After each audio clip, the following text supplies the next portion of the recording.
Assalamualaikum warahmatullahi wabarakatuh. Selamat pagi anak-anak. Jumpa lagi dengan saya Pak Irfan. Pada pertemuan kali ini kita akan bahas tentang hal-hal yang dilarang bagi seorang laki-laki yang sedang mengalami ihtilam. Masih ingat apa itu ihtilam? Ihtilam itu adalah mimpi basah dan hanya dialami oleh seorang anak laki-laki saja atau orang laki-laki saja. Oke, bahasanya sebagai berikut. Nah, larangan yang pertama ketika seorang sedang mengalami ihtilam yaitu tidak diperbolehkan untuk sholat. Kenapa? Karena syarat sahnya sholat itu harus suci dari hadas dan najis. Sementara kalau kita mengalami ihtilam atau mimpi basah, otomatis kita sedang mengalami hadas besar dan diharuskan untuk bersesuci dahulu. Maka dari itu, ketika seorang yang sedang mengalami ihtilam dan belum bersuci, dilarang untuk melakukan ibadah sholat. Nah, dilarangnya itu tidak hanya pada sholat fardu saja, akan tapi sholat sunnah. Maka dari itu, harus bersesuci dahulu sebelum melaksanakan sholat bagi seorang yang sedang mengalami ihtilam atau mimpi basah. Nah, untuk dasarnya sebagai berikut anak-anak. Ya ayyuhalladzina amanu la taqrabus sholata wa antum sukara hatta ta'lamuna ma taquluna wala junuban ila abri sabili hatta tagtasilu. Yang artinya, wahai orang-orang yang beriman, janganlah kamu mendekati sholat ketika kamu dalam keadaan mabuk sampai kamu sadar apa yang kamu ucapkan, dan jangan pula kamu menghampiri masjid ketika kamu dalam keadaan junub kecuali sekedar melewatinya saja sebelum kamu mandi junub.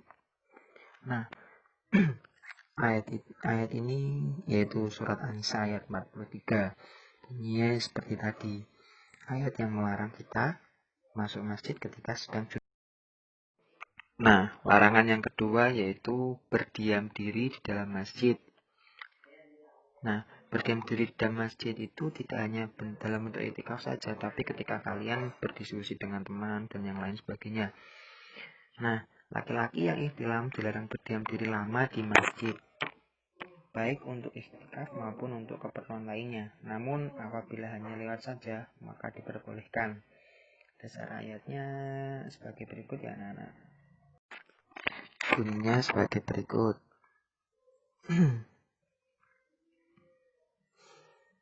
A'udzubillahi minasyaitonir Bismillahirrahmanirrahim. Wala junuban ila abiris sabil hatta tagtasilu.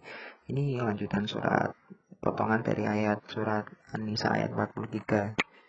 Yaitu intinya ketika kamu sedang junub, kalian dilarang masuk masjid, akan tetapi kalau hanya lewat saja diperbolehkan.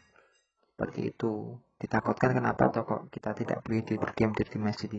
Masjid itu rumah Allah dan juga tempat yang suci. Nah, sementara kalau kita mengalami hadas besar, kita dilarang masuk sebelum bersuci dahulu. Nah, larangan yang selanjutnya yang ketiga yaitu kita dilarang melakukan tawaf di Ka'bah.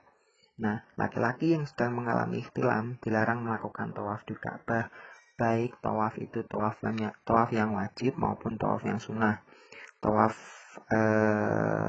ifadah atau tawaf wada. Nah, mengapa hal tersebut dilarang? Karena ibadah tawaf sepadan dengan sholat. Ibadah sholat mengharuskan seseorang untuk suci badan dari hadas dan najis. Demikian pula dengan melakukan ibadah tawaf. Ibadah tawaf pun juga disyaratkan bagi seseorang harus suci dari hadas dan najis terlebih dahulu atau suci terlebih dahulu. Nah, kalau orang-orang tersebut orang yang mengalami ihtilam belum bersuci, maka dilarang untuk melakukan tawaf untuk sementara waktu sampai dia telah bersesuci. Tapi anak-anak, tawaf ini hanya untuk orang yang sedang menjalani ibadah haji saja. Kalau kita yang tidak tidak menjalankan ibadah haji atau belum menjalankan ibadah haji, itu tidak diharuskan bersih dahulu. Karena apa? Karena kita sedang tidak melakukan tawaf. Nah, ingat ya anak-anak, larangan yang ketiga tadi dilarang untuk tawaf karena kita tidak dalam keadaan suci.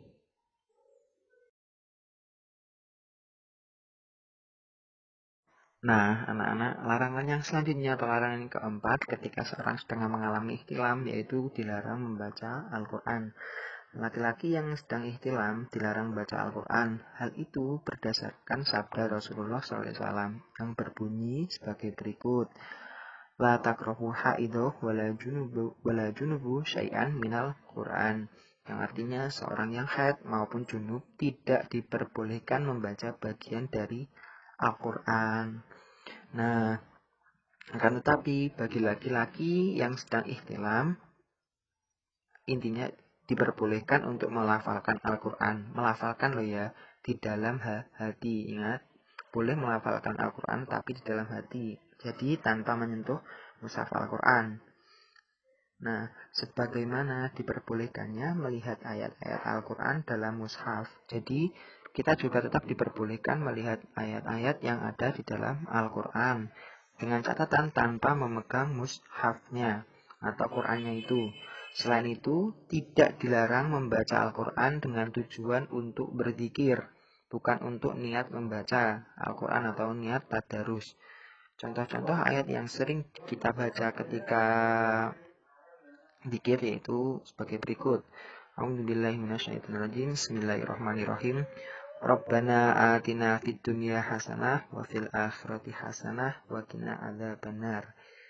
Itu potongan dari surat Al-Baqarah ayat 2. Nah, terus ayat yang selanjutnya yang sering kita gunakan berzikir yaitu lafadznya Subhanalladzi sakhkhara lana hadza wa ma kunna lahu muqrinin. Itu biasanya doa ketika kita mau bepergian, biasanya kita menggunakan doa itu.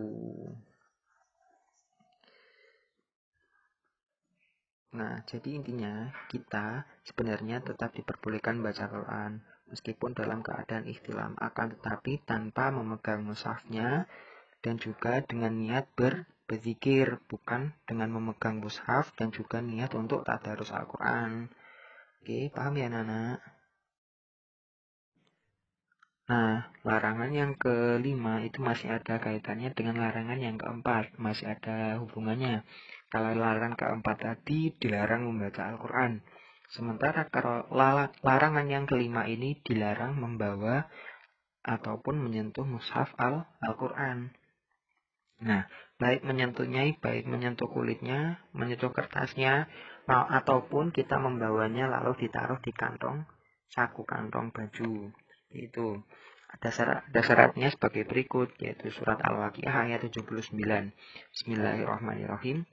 La yamassuhu illal mutahharun. Yang artinya, tidak ada yang menyentuhnya selain hamba-hambanya yang disucikan. Maksudnya ini adalah kita tidak diperbolehkan menyentuh Al-Quran ketika kita tidak dalam keadaan suci. Dan kita boleh menyentuh Al-Quran lagi ketika kita sudah suci dari hadas besar maupun hadas kecil. Nah, penjelasannya sebagai berikut anak-anak. Meskipun terdapat larangan sebagaimana yang disebutkan dalam surat Al-Waqiah ayat 79 tadi, namun diperbolehkan bagi laki-laki yang ihtilam untuk membawa Al-Quran yang berada di dalam suatu tempat untuk menaruh barang atau wadah. Jadi semisal gini, kita mau pindah rumah. Nah, lalu kita mengangkat lemari. Sementara di dalam almarinya itu ada Al-Quran. Meskipun kita dalam keadaan hadas, dengan alasan untuk memindah lemari, kita diperbolehkan untuk mengangkat lemarinya tersebut meskipun di dalamnya terdapat Al-Quran. Nah, akan tetapi niatnya bukan untuk membawa mushaf, melainkan diniati untuk membawa lemarinya tersebut. Oke, sekian dulu anak-anak. Terima kasih. Assalamualaikum warahmatullahi wabarakatuh.